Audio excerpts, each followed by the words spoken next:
day, we take in the equivalent of 174 newspapers worth of information, 5 times more than a generation ago. Your brain wasn't designed for this. It gets overwhelmed and nothing sticks, which is why you might forget something that you read just yesterday. But imagine if you stop trying to cram information like this and instead process it like this. Research shows that this improves retention by 6.5 times. And in this video, you'll learn 4 reasons that your brain gets overwhelmed, and the one solution that solves all of them based on how your brain actually learns.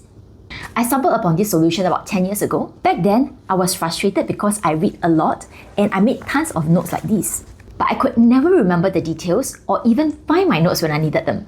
I thought, wouldn't it be cool if I could just see an entire book visually and revisit the ideas anytime? I searched, but I couldn't find anything like that for non-fiction books. So I created my own solution. I reorganized my raw notes into a skimmable visual map, experimented with different approaches, and Reading Graphics was born with the world's first infographic summaries. 10 years later, this totally transformed my approach to learning. And I realized that there's an entire science behind it. There are 4 reasons why our brain gets overwhelmed by information and why visuals are so effective. Here's a quick explainer from Reading Graphics. Let's start with the core problem: how you can forget less and remember more. Your brain has 2 separate systems for memory, a verbal channel and a visual channel. Let's go back to our opening example. When you read text alone, you're only using a single encoding channel, the verbal channel. This limits your ability to retain what you learn. But when you use visuals with text, you're adding a second pathway. This is the dual coding theory from Alan Pavio. In other words, when you use visuals plus text, you're activating 2 channels and creating 2 memory traces instead of 1. You now have 2 ways to encode the ideas and recall them later. This theory is supported many times over. In the 1970s, researcher Linus Standing did an experiment where participants were shown 10,000 different photographs, just a quick glance at each one. Days later, he tested them. Guess how many images they could recognize correctly? 83%. Try doing that with 10,000 paragraphs or even 10,000 words. It will be impossible to remember. This is further proof of the power of visuals, called the picture superiority effect. Your brain has nearly unlimited capacity for visual memory. Combined with dual coding, it's no wonder that adding visuals to text immediately improves retention by 6.5 times. There's another way to maximize your memory limits, and that's chunking or compacting content. Your brain has limited working memory or short-term memory. It can only hold about 4 things at a time. Since 1 chapter or even 1 page of a book can easily hold more than 4 ideas, you quickly run out of working memory slots, which is why you start forgetting as you read. But watch what happens when the same information is chunked visually. Instead of reading pages, which overloads short-term memory, you can compress entire chapters into chunks using visuals. Remember, the size of each chunk isn't fixed. You can hold 4 individual letters, or you can hold 4 words, or you can hold 4 concepts. In the case of Reading Graphics' Atomic Habits Summary, see how each chapter is compacted into 1 chunk each, making the 4 laws and their components immediately obvious. Then, we link them to 1 core framework, the 4 fundamental laws of the habit loop. Your working memory capacity remains the same, but chunking lets you hold way more information. This lays the foundation to expand your thinking further with spatial processing. When you read text, your brain processes it sequentially, word by word, line by line. It's like walking through a forest, 1 tree at a time. It's easy to get lost if you can't see the whole landscape. But with a visual summary, you can take in the entire structure of the book at a glance and know how each new idea fits. Like this snippet from our infographic. You can see exactly where temptation bundling fits as a tactic. When you can see how ideas connect, it's much easier to understand what fits where in the overall scheme of things. It's like taking a bird's eye view so you can see both the forest and the trees. When your mind can take in an entire book at a glance, it is reading the ideas spatially, not sequentially in loose fragments. This gives the content structure, and when you can see the whole map, you can stop getting lost in the details. But what if you can go beyond chunks and book structures to see even bigger patterns? Your brain is incredibly good at detecting patterns, but only when it can see them.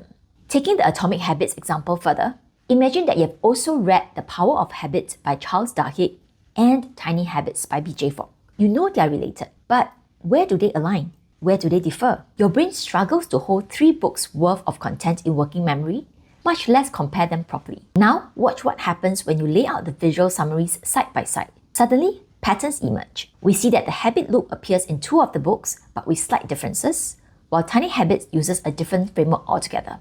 And all 3 books have different steps and tips, additional layers on organizational or social impact, identity change, and transformative change. You are able to synthesize 3 books in a few minutes because your brain detected the patterns visually. This is something that's impossible with sequential text notes and even video or audio notes. Used in the right way, visuals reveal patterns and connect ideas so you can build integrated understanding across sources.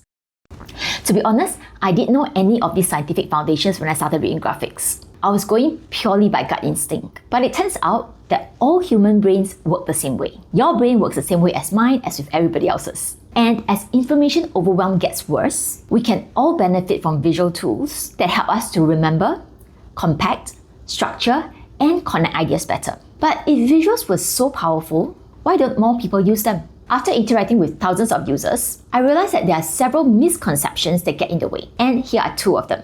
Maybe you've taken a quiz at some point that said that you learn better by listening or by reading text, so you assume that visual methods are not for you. Here's the problem. Learning styles have been debunked long ago. In 2008, researchers reviewed decades of learning styles research and concluded that there's no evidence that learning improves if you match training methods to learning styles. This was confirmed by another study recently in 2024. Yet, 89% of educators still believe in learning styles. It's one of the most persistent myths in education. Instead of sticking to rigid learning styles, what's proven to work is dual coding, combining visual and verbal pathways for better memory retention. Because you're creating 2 memory pathways instead of 1, and this improves retention by over 6 times. In short, visual learning works for all brains and can multiply the effectiveness of any learning format. At this point, you might be thinking, even if visuals work, I can't draw, I'm not artistic, and who has the time to create all these diagrams? Here are 2 important things you should know. First, research discovered something called the drawing effect. People who sketch concepts, even crude ugly ones, remember them significantly better than people who just write notes. And the quality of drawing doesn't matter. Just look at this sketch. It's ugly and messy, but it still works because the very act of creating the visual activates the drawing effect. You can use stick figures, boxes and arrows. Even a rough 30-second diagram will beat 10 minutes of text notes any day. Second, there's another option. Done for you visual summaries, which have been painstakingly created over hours of careful reading, distillation and quality checks. This allows you to learn immediately from hundreds of non-fiction books with text, audio and visuals. You can get both free and paid options at readinggraphics.com. In short, you don't need more time or artistic skill to start taking advantage of visuals. You already have everything you need to get started. Why work against your brain when you can work with it? The next time you feel mentally overwhelmed, just remember what we learned today about dual coding, chunking, spatial processing, and connecting ideas visually. Personally, I still read, listen to audios, and take notes in text. The difference is, now I intentionally use visuals to lock in the ideas and make them stick. If you're ready to get started, subscribe to this channel to get notified when we drop fresh tips about visual learning. And start using Reading Graphics done for you visual summaries so you can quickly get big ideas from top business, personal development, and professional development books, all of which I've linked in the description below. I'll see you in the next video.